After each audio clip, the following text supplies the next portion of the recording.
చెప్పండి శ్రీరామూర్తి గారు. జేఏసీగా అనేక పోరాటాలు చేశారు. మీరు కళింగ వెల్ఫేర్ సొసైటీకి ప్రధాన కార్యదర్శిగా ఉన్నారు.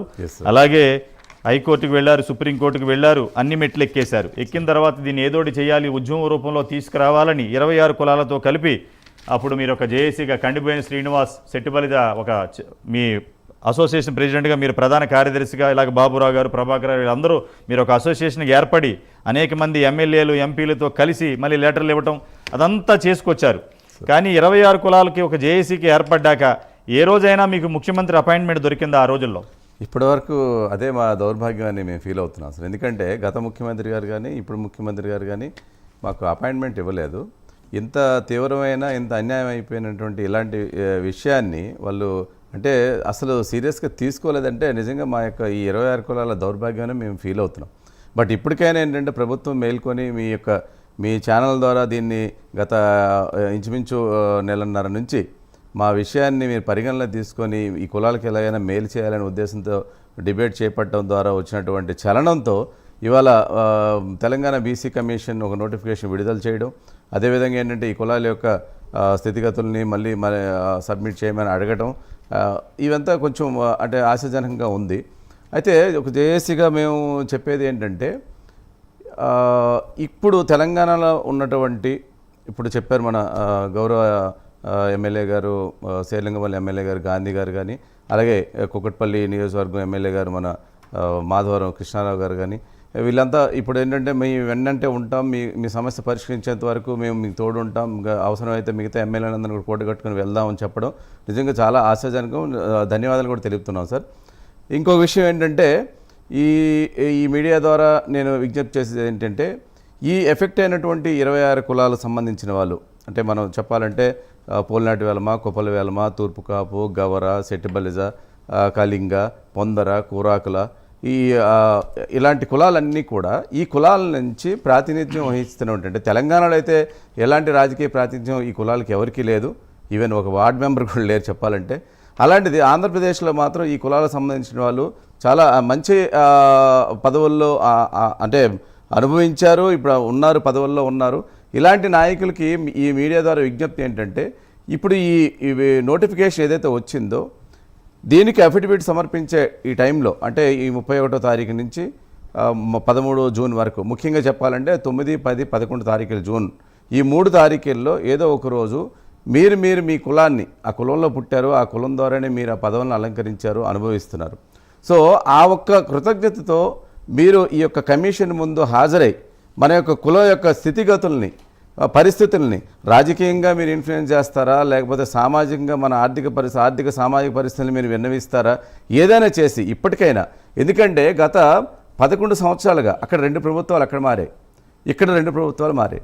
ఇవన్నీ చూసుకుంటే 2 ప్రభుత్వాల్లో గత ప్రభుత్వం అంటే 2014 నుంచి 19లో ఉన్న ప్రభుత్వం నుంచి కానీ, అలాగే 19 నుంచి 24 వరకు ఉన్న ప్రభుత్వం నుంచి కానీ ఎటువంటి తీవ్రమైన ఒత్తిడి ఇక్కడ జరపలేదు.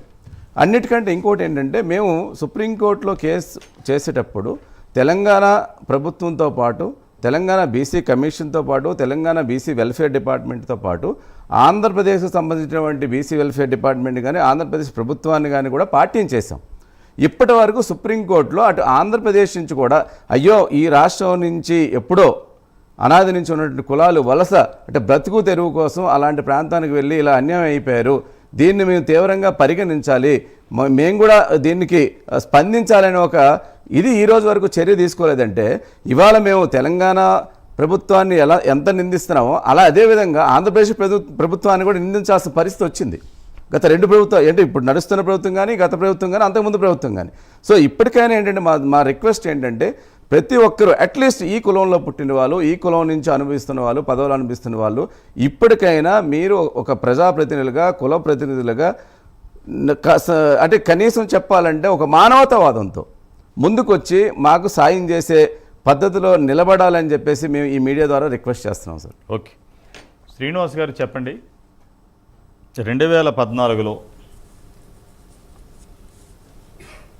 రాష్ట్రాలు ఏర్పడింది భౌగోళిక స్వరూపాలుగా విడిపోవాలి, వీళ్ళు నిధులు నియామకాలు ఏదో ట్యాగ్ లైన్ పెట్టుకున్నా తప్పేమీ లేదు, ఎవరు ఆశయాలు అలుకుంటాయి, శతాబ్దాల కాలంగా కలిసి ఉన్నారు ఉమ్మడి ఆంధ్రప్రదేశ్లో. కానీ విచిత్రమైన సంఘటన ఏంటంటే నీళ్లు నిధులు నియామకాలు అన్నీ పంచుకున్నారు. ఇంకా నీళ్ళ గొడవ కొద్దో గొప్ప ఉంది అక్కడక్కడ. ఏదేమైనా కానీ అప్పుడు గవర్నమెంట్ తీసేసేటప్పుడు పక్క రాష్ట్రంలో ఉన్న చంద్రబాబు ఉన్నారు అక్కడ ముఖ్యమంత్రి. అయ్యా మేము తీసేద్దాం అనుకుంటున్నాం కొన్ని కులాలని, మరి మా వాళ్ళు కూడా మీ దగ్గర ఉన్నారు, మరి ఇది ఏమన్నా గవర్నమెంట్ ఆఫ్ ఇండియాకి నోటీస్ చేద్దామా?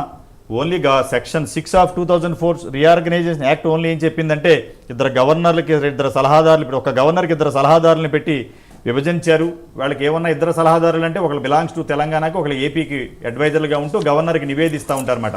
అంటే ఈ 10 సంవత్సరాల్లో లా అండ్ ఆర్డర్ ఇష్యూ వచ్చినా, లేకపోతే ఏదైనా టెక్నికల్ ఇష్యూ వచ్చినా, పరిపాలనలో ఇబ్బందులు వచ్చినా, అంటే యాక్ట్ ద్వారా రాష్ట్రాలు వచ్చాయి కాబట్టి వాళ్ళకి 2 అడ్వైజర్లను పెట్టి ఒక డ్యూ కోర్స్ ఆఫ్ ప్రాసెస్ని స్టార్ట్ చేసింది.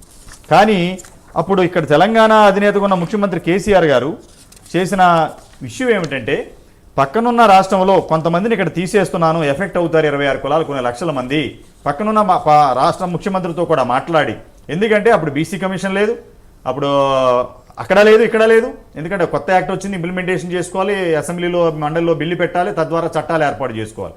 కానీ వచ్చిన 2 నెలల్లోనే 3 నెలల్లోనే ఇమీడియట్గా వెళ్ళి చేసిన తప్పు ఏంటంటే, కంబైన్డ్ స్టేట్లో ఉన్న బీసీ కమిషన్ చైర్మన్ ఎవరైతే ఉన్నారో, బీసీ కమిషన్ మెంబర్ సెక్రటరీ ఎవరైతే ఉన్నారో, ప్రిన్సిపల్ సెక్రటరీ ఎవరైతే ఉన్నారో, వీళ్ళు ఇచ్చిన నివేదిక ప్రకారం ఇక్కడ ముఖ్యమంత్రి తీశారు. కానీ ఇక్కడ వినండి, పూర్తిగా వినండి శ్రీనివాస్ గారు, ఈయన అక్కడున్న ముఖ్యమంత్రిని కూడా సంప్రదించాలి రూల్ ప్రకారం అయితే, ఎందుకంటే the officer belongs to both the states. ఎందుకంటే కొత్తగా ఇంకా ఏమీ చేసుకోలేదు. ఆ మెంబర్ సెక్రటరీ అని అతను ఉమ్మడి ఆంధ్రప్రదేశ్లో ఉన్న మెంబర్ సెక్రటరీ. సో దట్ అతను ఏం చేయాలి, ఇద్దరిని అడగాలి. ఇద్దరిని అడిగి ఇది పెద్ద ఇష్యూ కాబోతుంది, వీళ్ళు 20 లక్షల మంది రోడ్డు మీద